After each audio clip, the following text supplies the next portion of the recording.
Kaliwa kanan. Kahit saan. Ayos naman.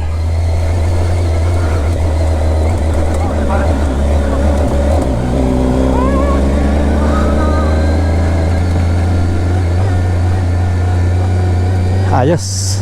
Maliwanag dito. Off-road na dyan. Kaya.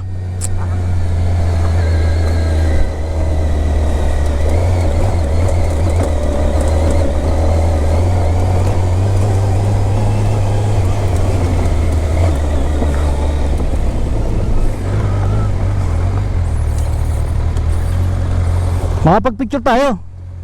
Mamaya na. O sige. Mamaya na. Sige. Kahit saan? Sige, dali. Pubuhayin ko lang 360 ko.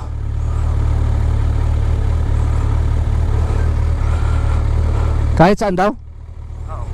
Okay.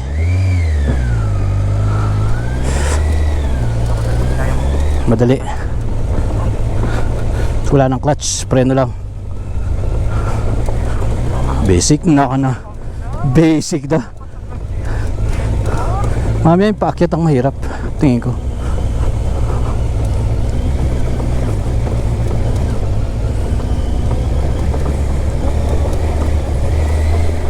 Dyan napapagpigil ako sa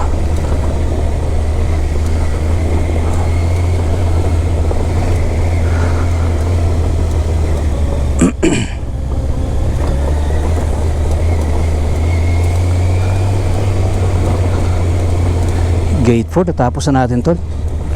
Yung paakyat na lang mamaya.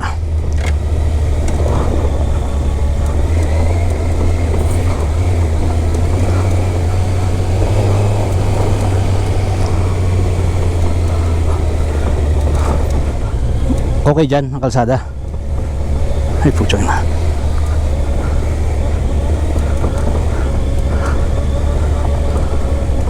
Hey, may hikers. May hikers. Saan tayo? Kaliwa, kanan? Kanan ka? Sige. Thank you. Good morning po. Good morning,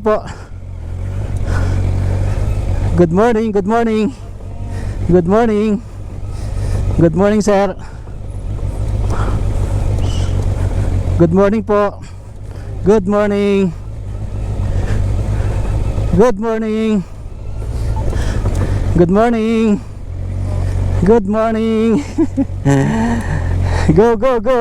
Good morning.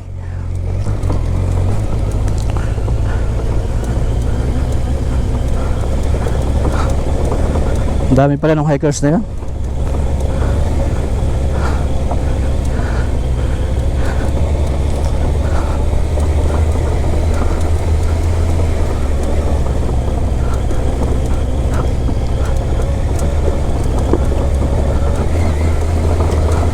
Ang lupit mo, layo mo na. Basic ah.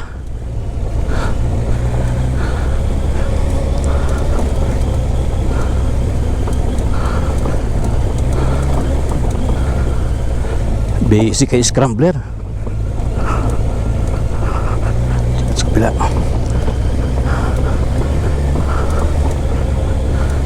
Iba-iba talaga pag nakatayo. Pero kailangan malakas din talaga yung pangangatawan. Kailangan kondisyon.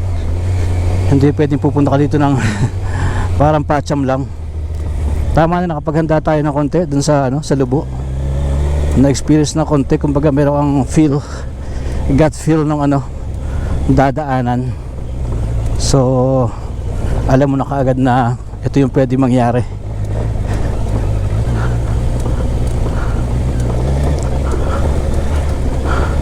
Kailangan talaga nakatingin ka sa pupuntahan mo. Ganun pa rin. Basic na nakatingin ka sa pupuntahan mo. Pero dahil paakyat, pababa, loose gravel, lahat na less oxygen kasi nasa itaas tayo. Sobra yung challenge. Hindi siya basta-basta. Hindi siya yung tipong pag naisipan ay pupunta na. Kailangan paghandaan at planuhin ng maigi. Grabe to. Saan kasi Master Ken? Diretso pa.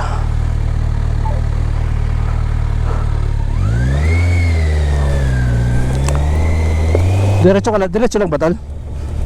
Nawala na yung kausap ko. Napalayo na yata ng gusto si Doc Alden. Si Ken naman, wala kaming com ni Ken. Hindi ko makita kung nasaan. Oops, medyo madulas.